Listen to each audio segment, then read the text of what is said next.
தினம்தோறும் விளக்கேற்ற நல்ல எண்ணெய் இதயம் நல்லெண்ணெய்.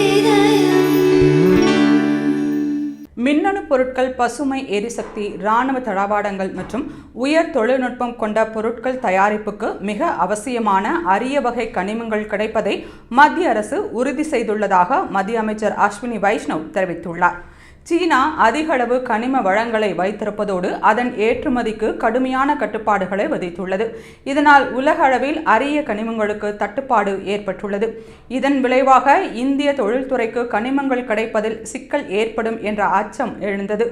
இந்நிலையில் மத்திய அமைச்சர் அஸ்வினி வைஷ்ணவ் தெரிவிக்கையில், மின்னணு உற்பத்தி தொழில்துறைக்கு அரிய வகை கனிமங்கள் கிடைப்பதில் எந்த சிக்கலும் இல்லை. விநியோக சங்கிலி சிறப்பாக உள்ளது. கனிமங்கள் கிடைப்பதை மத்திய அரசு உறுதி செய்துள்ளது. பிற நாடுகளில் இருந்து கனிமங்களை பெறுவதற்கான முயற்சிகளில் சுரங்கத்துறை அமைச்சகம் தொடர்ந்து ஈடுபட்டு வருகிறது.